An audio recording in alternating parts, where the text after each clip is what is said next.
right, good afternoon, everybody. Afternoon. Again, I see a lot of familiar faces again. Any first timers? Can't hear you. Any first timers here today? There's a couple of you. All right, awesome. Yeah, welcome. So for those of you, who are new, my name is Chris Cosley. I am the president of the museum here. Sometimes a construction manager, sometimes janitor. Welcome. Again, for the new folks, our museum is dedicated to preserving the story of Michigan and its contribution to the defense of this country over the last 100 years or so. Really World War I through today. So everything out there is somehow connected to the state of Michigan, either made here or connected to a unit or a specific veteran from the state or something of that nature. So I'll start out with my usual advertising. This is part of our fall-winter lecture series. Let me take a look. We have added one more event for the month of February. For those of you that are interested, we are going to be doing a military trivia night. Six-time Jeopardy champion Sandy Baker lives here in the city of East Point, and she's going to be running that for us. We're going to be teams of 3 or 4 people. I'm not 100% sure how she's going to structure it, but if you're interested and you want to put together a team of 2 or 3 folks, you can sign up with someone over there at the window or send us an email, and we'll add you to the list. There's no charge to enter. It's like it'll be a donation event where there will be a prize for the winner. I don't know what the prize is. They didn't tell me. They don't tell me everything here. So it'd be kind of fun. It's a first-time thing. So if you want to do some trivia, come on by. The next presentation will be on March 24th. Roger Luxick will be talking about the history of the Packard Proving Grounds. And then our final lecture for the series will be on April 7th, and that will be Tiffany Balow-Helton, and she's going to be talking about the UAW's women's auxiliaries during World War II. And I have been told she is a spectacular speaker, and it should be a really cool event. I've had a bunch of people tell me for anybody who was here for the Rosie event last month, apparently she is very similar in speaking style to Bailey, and for those of you that were here, Bailey's phenomenal. So I've never heard Tiffany speak before, but I've heard she's really great. And then we have our summer events coming up. We're doing a living history event here on April 20th. It'll be in the museum. Our 3 annual reenactments that are out at Chesterfield Historic Village will be in June, July, and August. And we're also doing some cars and coffees here at the museum for those of you who are car folks. So there's schedules out there on the table. Feel free to grab one. There's also membership forms for the museum and volunteer sign-up sheets and all that good stuff. So, and I also have to say, so that we can keep these lectures, inexpensive and by donation. So there's the gray donation box outside the door. Please drop some money in there. We need a new roof. So we need to come up with $60,000 to fix the roof. So drop a lot of money on there. But we sell sponsorship packages for our lecture series, and so I have to give credit to those folks. Brian Bunkowski, who's I don't think he's here. Joan Alsever, who's also in East Point. She was here yesterday. Cynthia Beniak, RJ and Michelle Hayden. RJ's the guy who pours the coffee, so he's one of our sponsors. Dave Corey and Rita Lamoureux. George and Amelia, also sponsors. I saw you guys walk in. East Point Roseville Chamber of Commerce, and then of course Robert and Dorothy Cosley, my parents, who are sitting back there, are also sponsors. So thank them for helping us keep these things, so they don't have to charge admission and we can still put these on and all that good stuff. So I guess without any further delay, I will turn it over to Robert Kreipke, who will talk to us about Ford and aviation.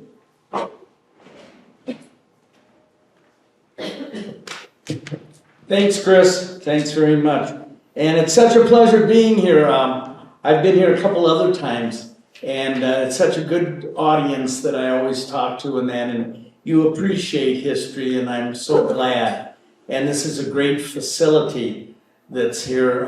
You know, there's a lot of little museums all around the country and that, but this is very well done, and I can't tell you how deserving it is because it honors those that kept us free. And that's very, very important. So we're going to talk today about Ford Motor Company and aviation. And hopefully this works. Yes, this does work. The Ford Motor Company was instrumental in promoting and developing the aviation field. We all know Ford for automobiles and Henry Ford. But guess what? We are to aviation what we are to automobiles. Hard to believe. It all started in the year that the Ford Motor Company was incorporated. That was in 1903. And that's just happened to be the same time that Orville Wright brothers made their first flight, controlled powered aerial flight at Kitty Hawk, North Carolina. It only lasted 12 seconds, and they only got off the ground about 4 feet. They don't advertise that too much, but it's true. But guess what? It did catch the attention of Henry Ford. In 2003, we participated in a reenactment of the flight back in 1903. And I was a part of that. We had a lot of fun setting that up. And Edsel Ford II was present, representing the Ford Motor Company and honoring that flight the same year that we had incorporated. Well, in 1909, the Ford Van Auken monoplane was first in a series of aircraft that Ford sponsored. And it used a Model T engine. But the Model T engine was too heavy.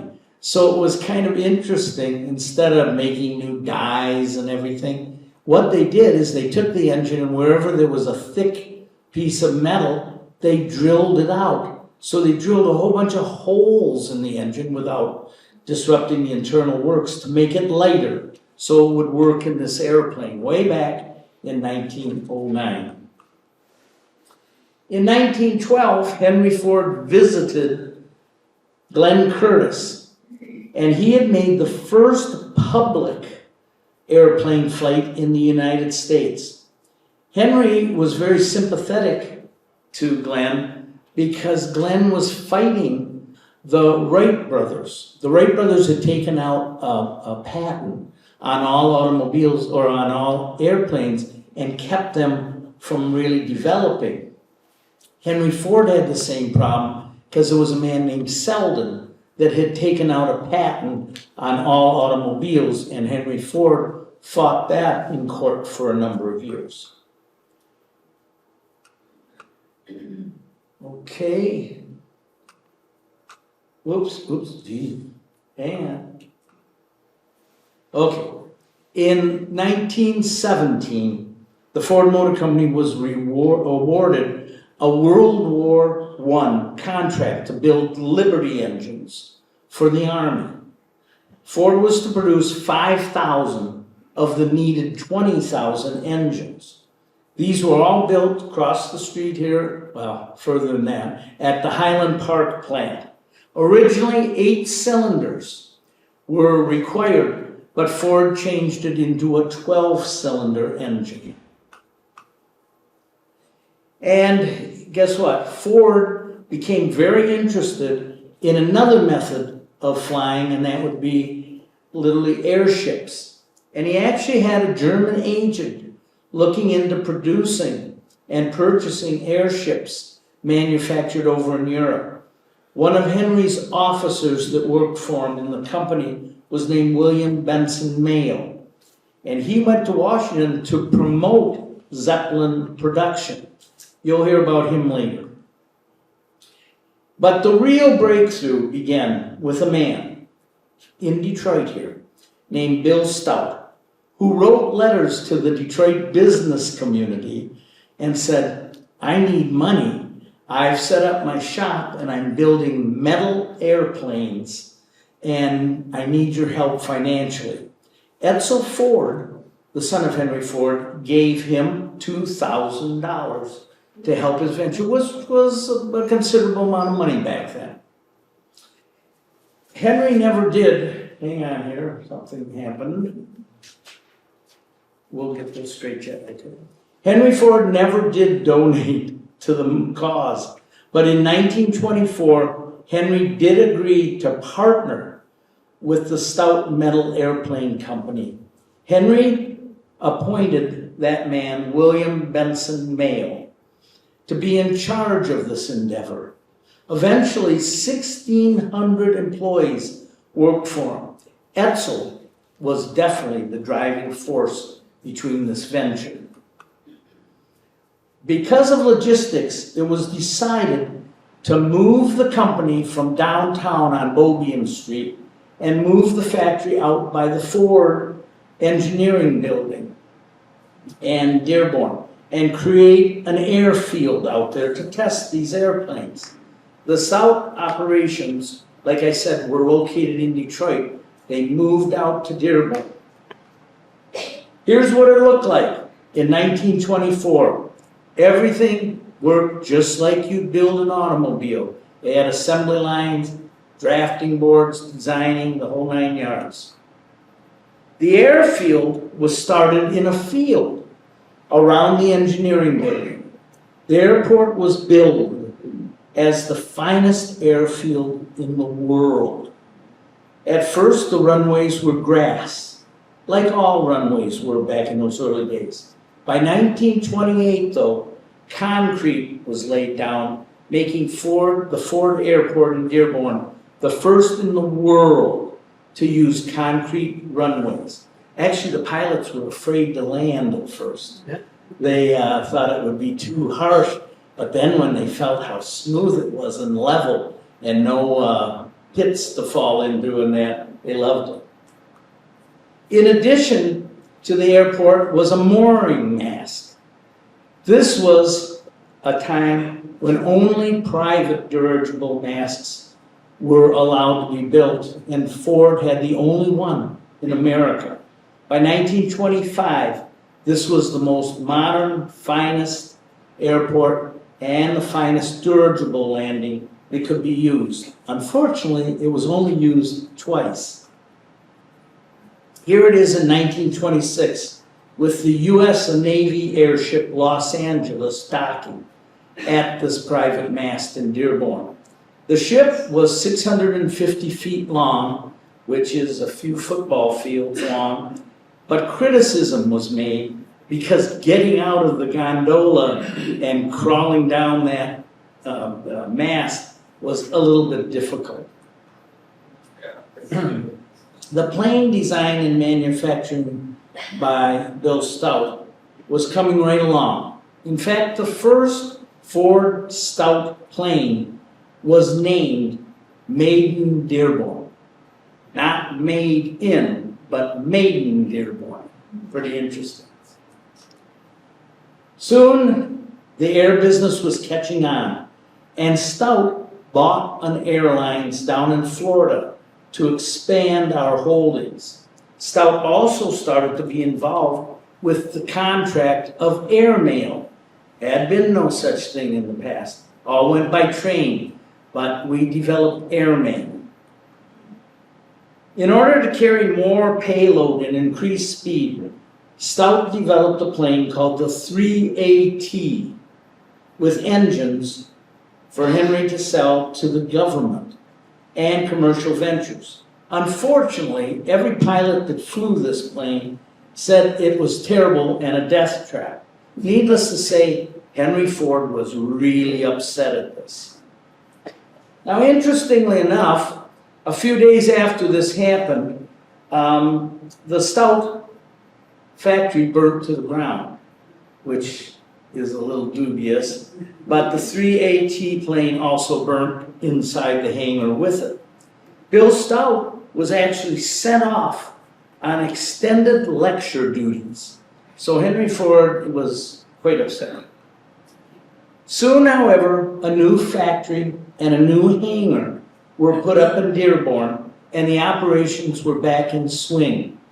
I read an interesting thing in their diaries, and Bill Stout actually went up to Henry Ford and said, "That was terrible, that fire and all that." And Henry looked at him and said, "Oh, it's a good thing. You know, now we can start over again."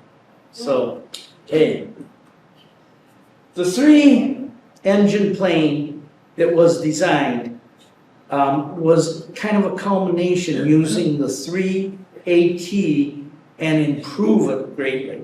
Stout was a part of the team, and the new plane was called the Tri-Motor, and that was invented. The Tri-Motor was fast. It could carry a large payload, and it was very, very safe and reliable.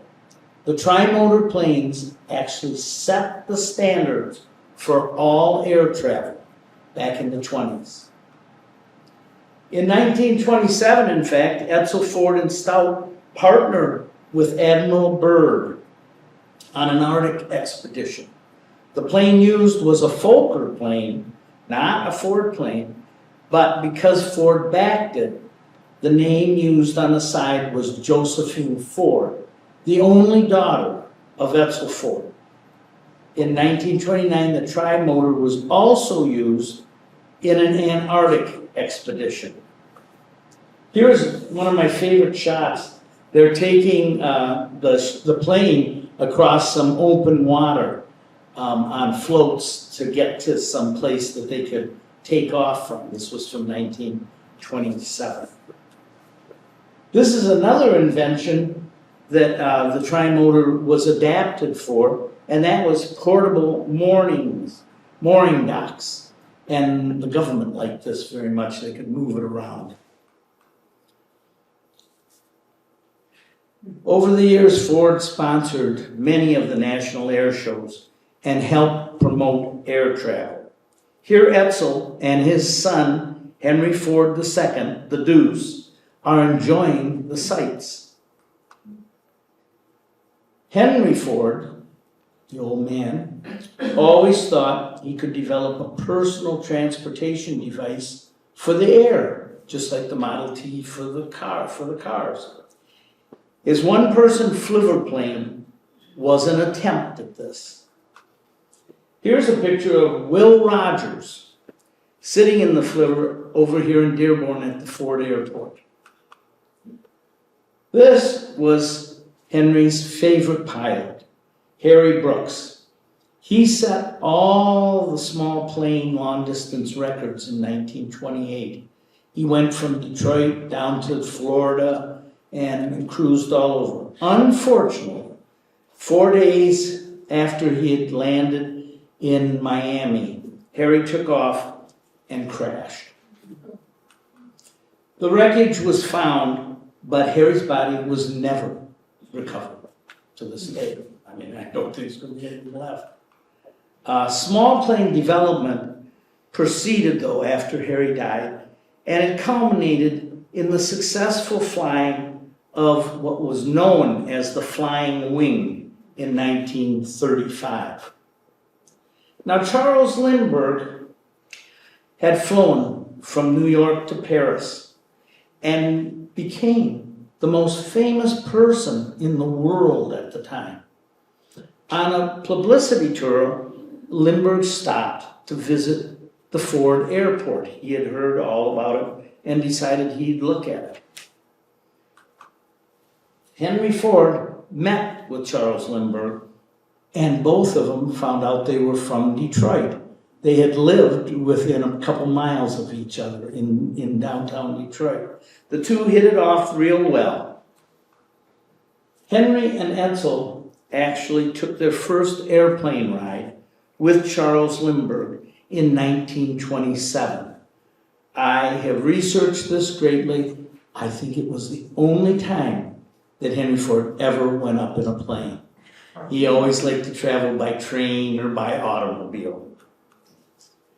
Much later, during World War II, Ford Motor Company hired Charles Lindbergh to work as an aviation advisor and a test pilot. Lindbergh was a pacifist. He did not believe in war. Guess what? Neither did Henry Ford. He was a registered pacifist too.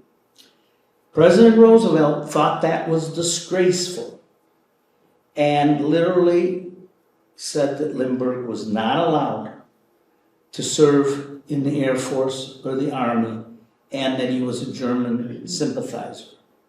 Henry Ford thought this was terrible, taking the greatest aviator and not letting him participate in World War II. So Henry hired him to supervise our air endeavors.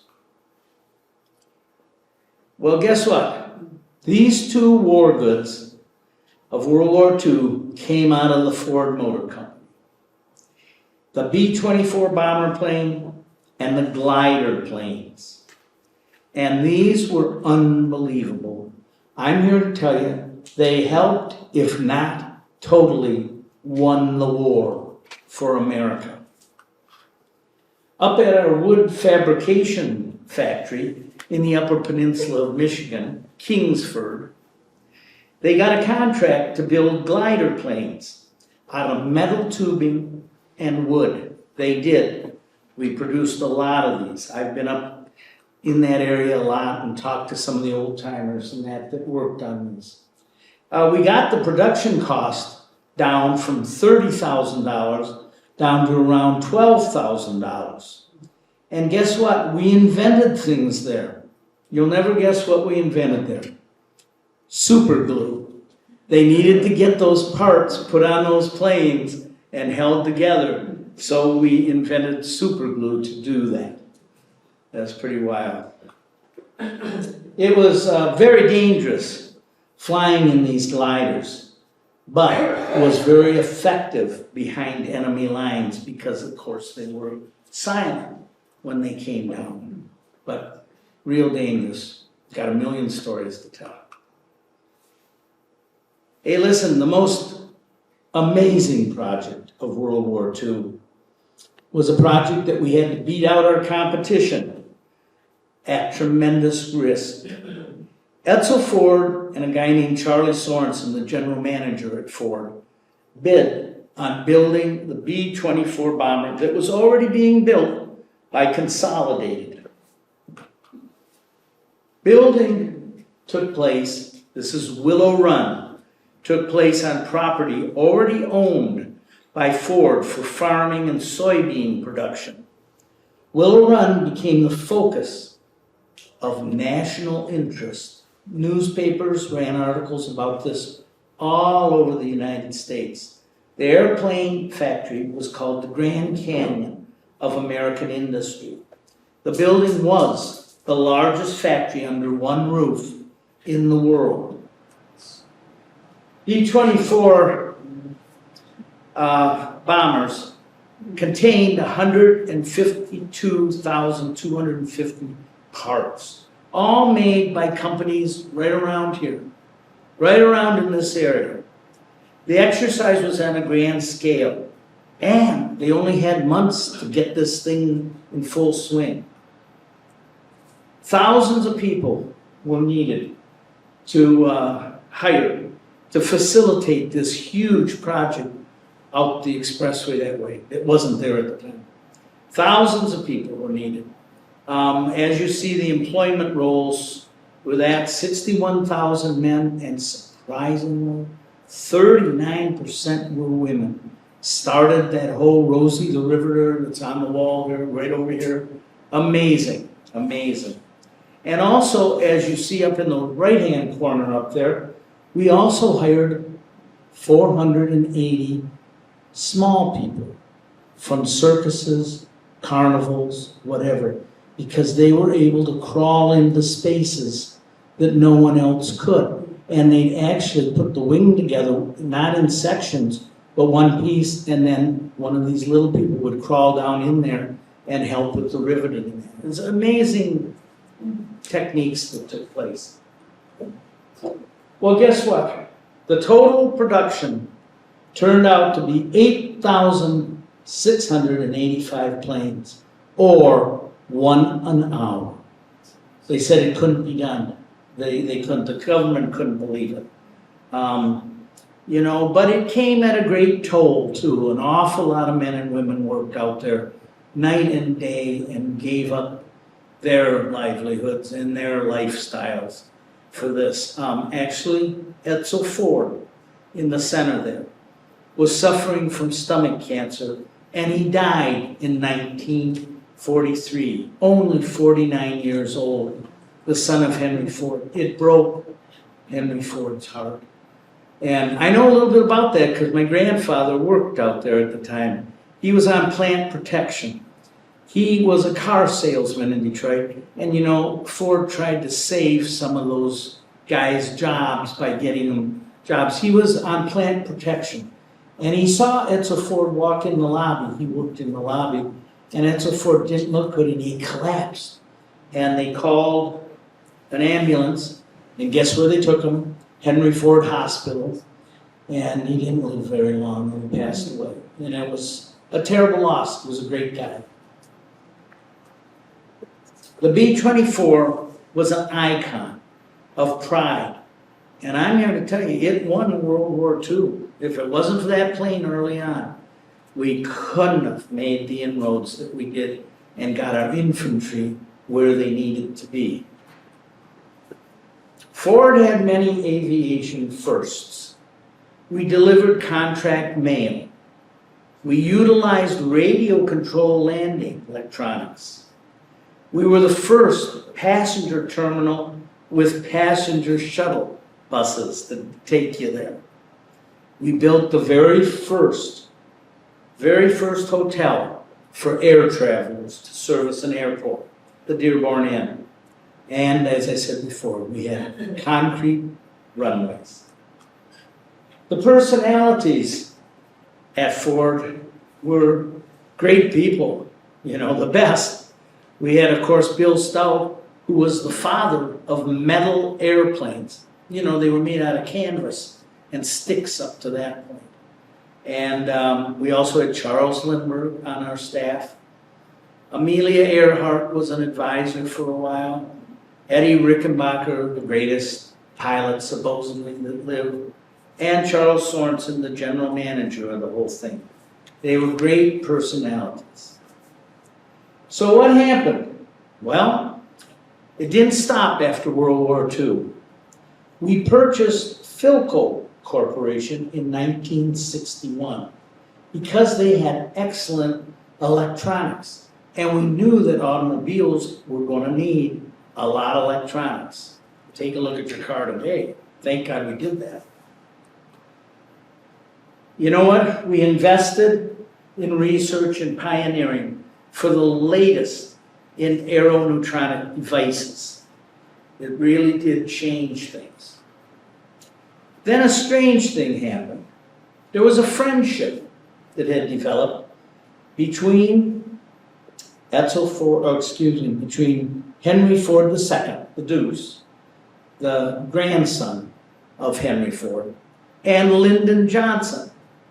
Well, through, you guys know the story better than I do, through terrible things, Lyndon Johnson did become president of the United States. And he said, I want to move the Space Center to Houston, Texas, my hometown. And he said, Mr. Ford, would you build us that facility and would you staff it afterwards? So, using the excellent Philco electronics knowledge and the Ford expertise of building largest buildings in the world, we put together the most sophisticated center that had ever been assembled for aviation. The part that is amazing to me, and I got to meet some of these people in my career, we literally proceeded to involve every major space program from 1963 to 1985. Yes, those people sitting in all those pictures you always see, looking at the screens and sending the people to the moon and all that stuff, those were Ford employees. They're listed as classified, so it's hard to find out a lot about them.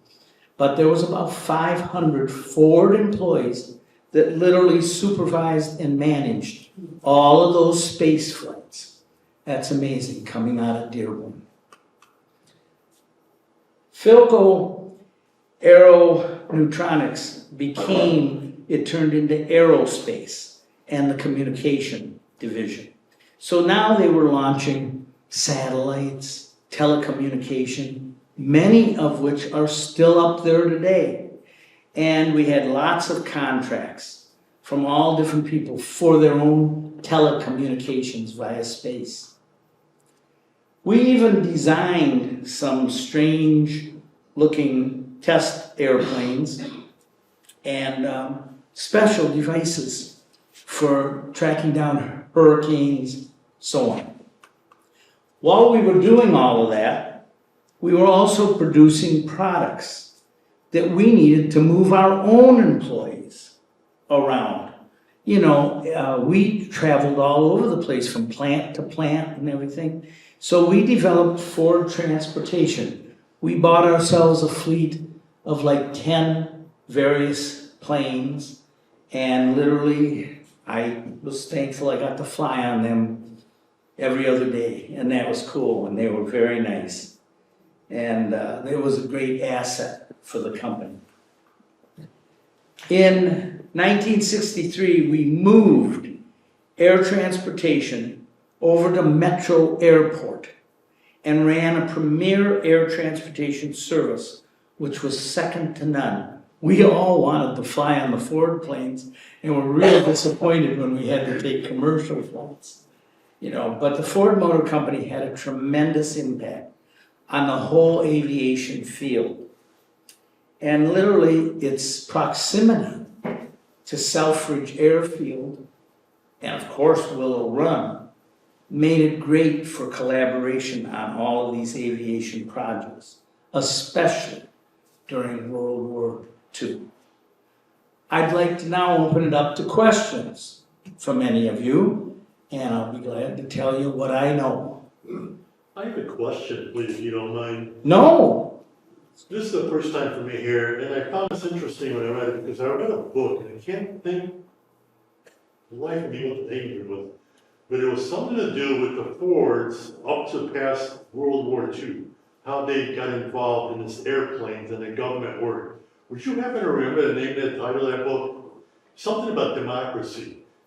Arsenal of Democracy. There you go. Thank you very much. Arsenal of Democracy. Oh, yeah, I know. I helped on it. Yeah. Very good book. If anybody's interested in what the Fords did and how they got involved in the war, it's a really, really good read. That's what brought me here today. But, Great. you know, Great. Yes. Can you tell us a little bit about your background at Ford? My background, sure I can. I was teaching at Wayne State University. I was teaching filmmaking at Wayne State and doing their educational films. And one of the things they assigned me to was working with Olympus Corporation, developing fiber optics. And Ford Motor Company had a problem because right at that time, you're talking about 73, 74, they were having a lot of litigations. Ralph Nader and everybody, and every time there was a major Ford accident, you know, the police, by definition, would confiscate the automobile and literally incarcerate it and fence it in. And the lawyers couldn't really get in there to see it. But they said, it's okay if you take pictures. Well, Ford Motor found out I was kind of an expert at this fiber optic stuff. So they sent me, and the first case, I'll never forget it. It was a terrible case. A school bus had gone off a cliff in Arizona and killed half of the kids. And it was terrible. But they had sequestered the bus. So I went in, and the brake linings actually had severed. So I was able to take my fiber optics and go up in those brake lines, and we found out they were aftermarket brakes, that they were not Ford brakes, you know, and that. And I had mixed emotions about that because I thought, I did feel sorry for all those families. You know, they figured they were suing deep pockets, and here it was, you know, John Doe mechanic that had about a $10,000 liability policy. So, you know, it was kind of but I was a hero for a while, and they had a big party and flew me back on my own plane, and, you know, because we had saved $480 million, which was a lot of money in '75. But anyways, that all sounded good, and it lasted for about 6 months, and they flew me all over the world. But they finally decided, we're going to settle all these cases out of court, because the press is just as lousy when we win as when we lose. So I understood that, and they called me and said, what would you like to do? And I said, well, I love, you know, photography and that. And they said, well, we'd like you to manage the Ford Photographic Motion Picture Department. So I thought, wow, this is like a dream come true, because I applied at GM Photo 3 times and got turned down. So anyway, so I got a job there and worked my way up, and I finally became the manager of Ford Photographic, and discovered that we had a bigger collection of archive pictures than Time Life, Ford Motor Company. And it was because Henry and Edison were pals. And of course, Edison had invented the motion picture as we know it. So we had taken motion pictures from 1913 on, and I had access to all of that. So I started working with that, and became fairly well known as a go-to guy when people wanted pictures, when ABC or NBC and that needed special pictures from a long time ago. Guess what? Ford was documenting it, because Henry Ford, by the way, Henry Ford, you should know, in 1922, was proclaimed the richest man in the world. So he had enough dollars to do whatever he wanted, basically. So I became that, and then the Ford family discovered me and made me the Ford corporate historian. And then I traveled around, basically giving lectures everywhere, from small venues to UAW joint conferences with 10,000 people. And it was great. It still is. So that's it. Thank There's probably a little more to it, but I'll skip it. Yes? Did Stealth Aircraft ever had a plant in Northville, Michigan? Not to my knowledge, but I'll tell you who did. Stinson. Oh. Stinson did. Yes. And they kind of, you know, they all knew one another. So it wasn't that many. Yeah, there used to be a plane back in a field back there, and we were always going to retrieve it out in Northville, but something happened, and they built a Walmart or something over the top of it.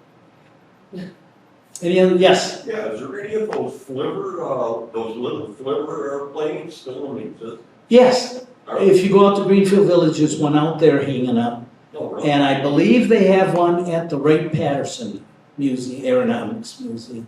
Yes. Didn't you used to write the column in Ford World or one of those papers? Oh, I wrote a lot of them, yeah. I hope they were accurate.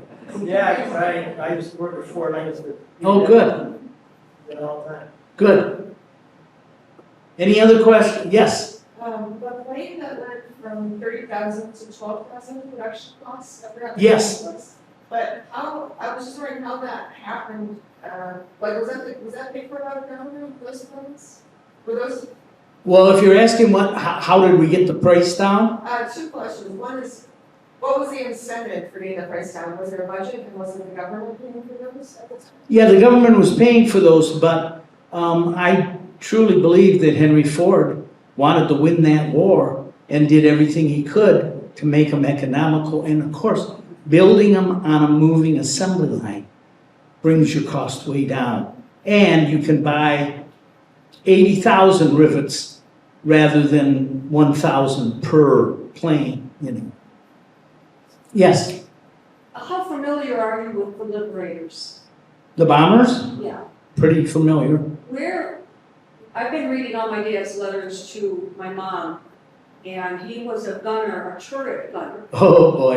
And he commented in one of the letters about getting hit with flak. Yes, We're trying to figure out where the turret is. We thought he was a waist gunner, and we toured the Diamond Mill when it was here a Yes. couple years ago. yes. So we were taking pictures of the window where the gunner would stand, and then Sure. in reading his letters, I found out that he was a turret gunner. Oh, yeah. Where was the turret? Was that the part of the nose, or was it something under the plane? There were there were 4 turrets on those planes. One in the nose, right up in the nose.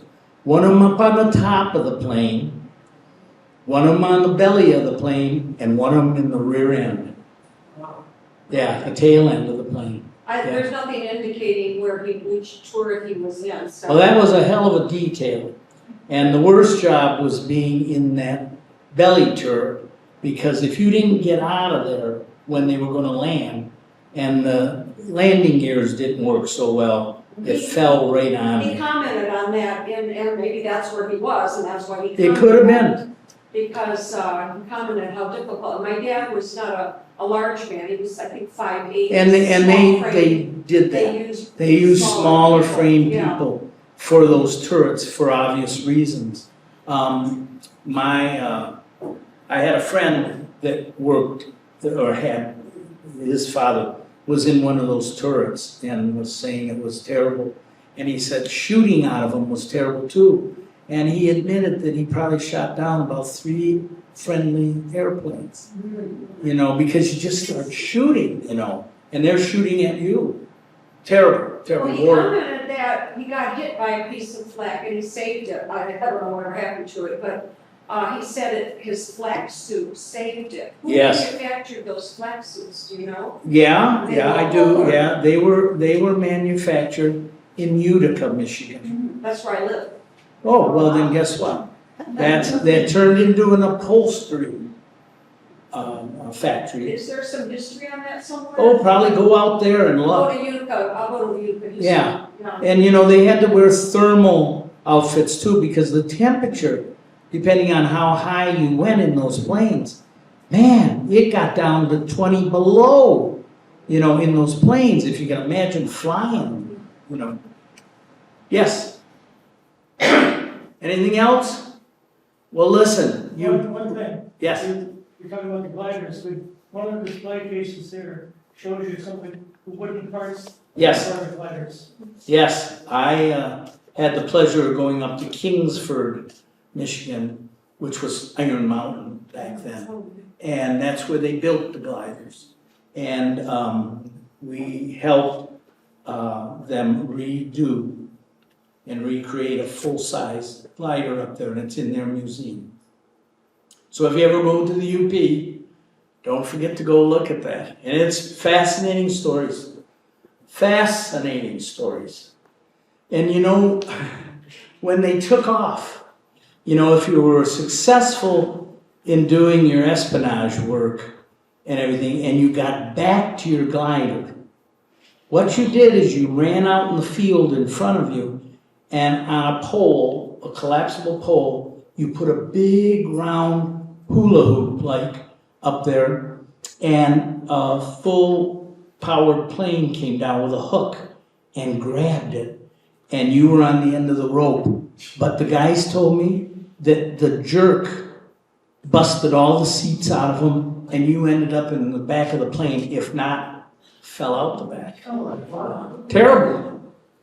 Terrible. But they were taken off from a standstill. I have one more question about the Liberators. When they were built, in my dad's letter, when he was getting ready to go overseas, he alluded to the fact that they got a brand new Ford ship. And he was going on and on about what a great ship it was, or they call them ships. Yeah. What a great plane it was. When they manufactured one of those planes, was it assigned to a specific battalion or whatever they called them? Yes.